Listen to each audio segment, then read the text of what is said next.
Hi, everybody. David Alberts, founder of BeenThereDoneThat, here and in the next installment of our series of BeenThereDoneThat Where Next, where we invite people we believe are really interesting people with a vision for the future to come along and share their story.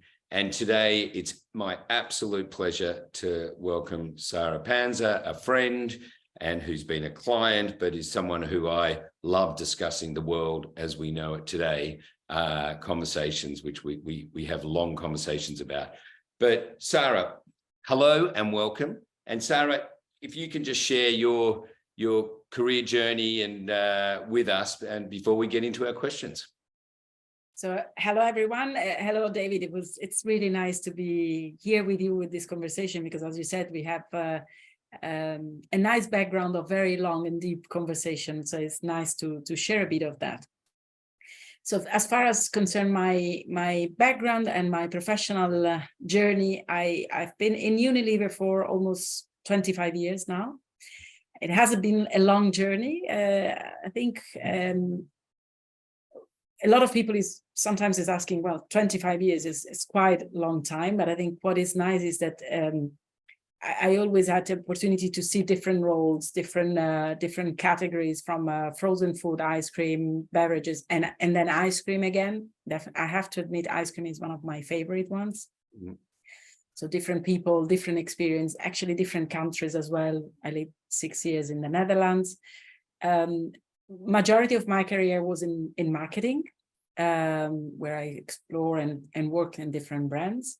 And then in the last period of my career, I get into more business roles, and until I landed into my last role, my current role, that is general manager of Grom ice cream.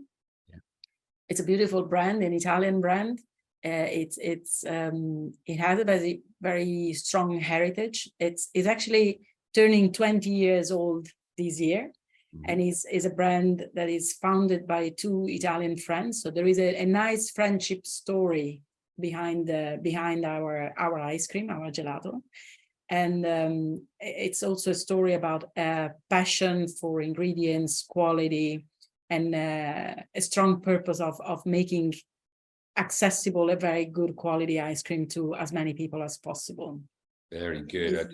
About my journey. And in the last period of my journey, I also integrated a lot of study on leadership development, personal development, until I even landed to the word of mindfulness.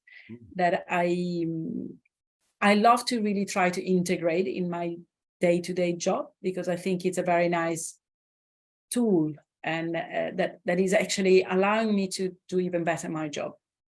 Very good, very good. Well, as Kevin Havelock once said to me, who was president of ice cream for Unilever for many years, if you can't have fun working on ice cream, you can't have fun. So, and I think that the approach that you've always taken to that is, how do we grow and learn? So as is the format we do with BeenThereDoneThat Where Next, we're going to ask you 3 questions. The first question is, what's the biggest challenge you or your company or the industry is facing in your mind today? Okay, I think one of the biggest challenge we have is overall summarizing the word disruption.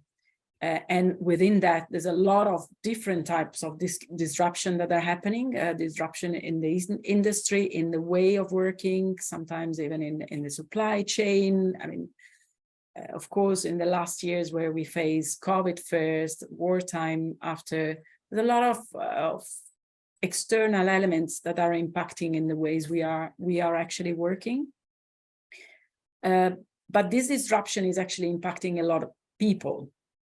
And when we talk about people, we talk about both our internal people, so people working in our organization, but is of course impacting our consumer, our people who loves to buy our ice cream.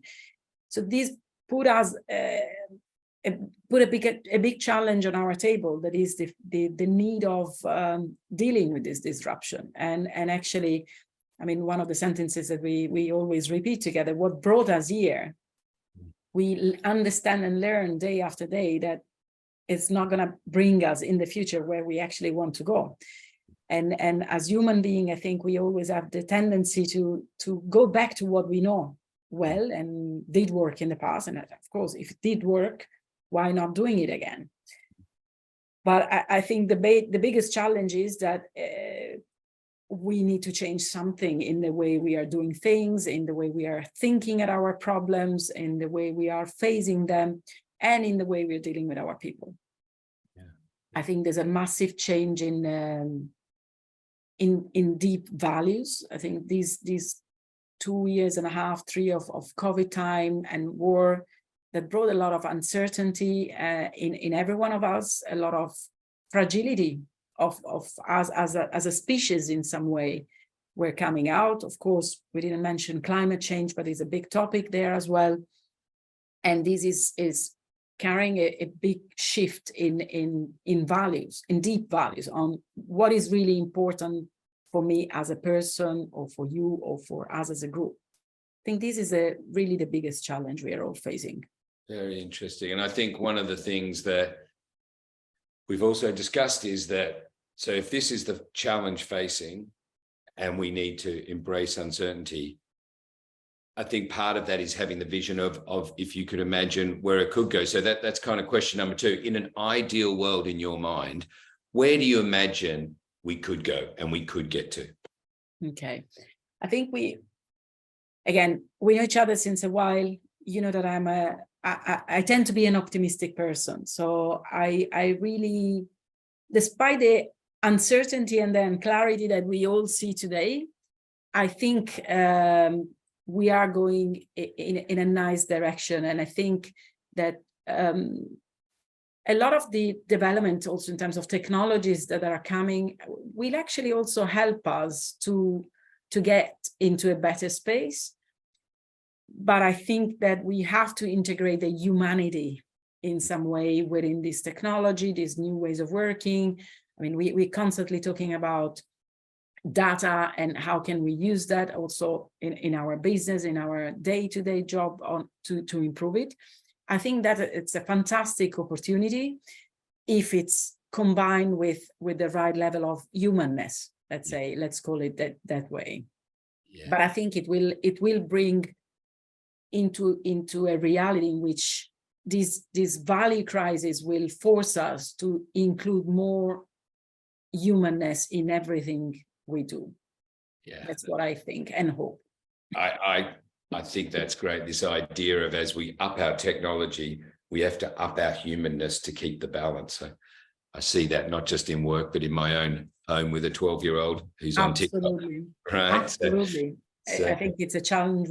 I mean, everyone has kids of that age is facing constantly, because they are much more used to technology than we are. They are almost, technology is embedded in their life much more than it used to be for us. Yeah. So that's so interesting. And I think it does paint a positive, optimistic, and I love your optimism. So the third question is, what's the first step we need to take to get us on this journey, to get us there? Actually, the first step I think we all need to take is to find the strength and the will to take a pause. Mm-hmm.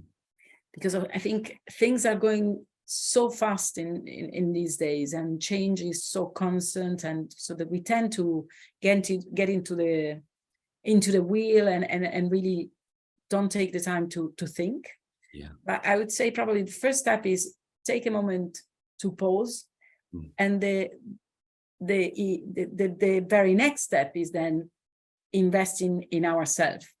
Invest time in ourselves, both from a learning point of view of new skills and new competencies, let's say, but also invest in ourselves in a deeper way, in terms of really getting to know ourselves better, in almost in a way to elevate our humanness. Yeah. Because if we do elevate our humanness, then we will be also able to integrate technology in a different way. We will be more grounded, and if we are more grounded, imagine a tree, right? So the stronger the root, the stronger the tree will be, and the more it will be able to resist to wind and changes and different direction, right? So I think rather than trying to build barriers outside to protect ourselves from the outside world and the different changes we have, if we rather focus on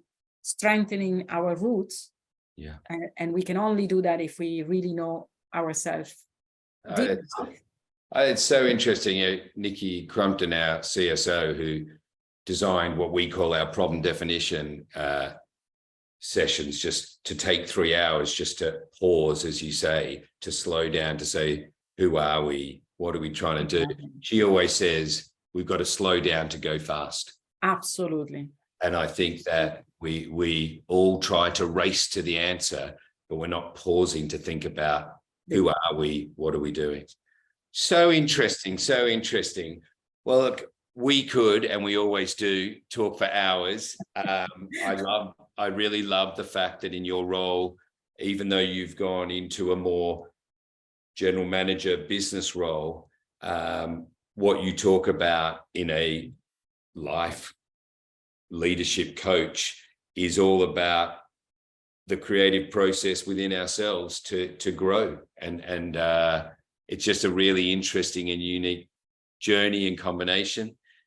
And you get to eat ice cream. What's bad about that? That's the best part, of course. Exactly. Well, listen, thank you so much for being part of the Been There, Done That, Where Next series. And I look forward to continuing conversations. And, you know, I encourage anyone out there in marketing to reach out to you and have a conversation with you, because I think you have so much to offer, both in business and in life. So wonderful to see you. I look forward to seeing you in person soon. Thanks for your time. Thank you very much. Thank you. Goodbye. Bye. That was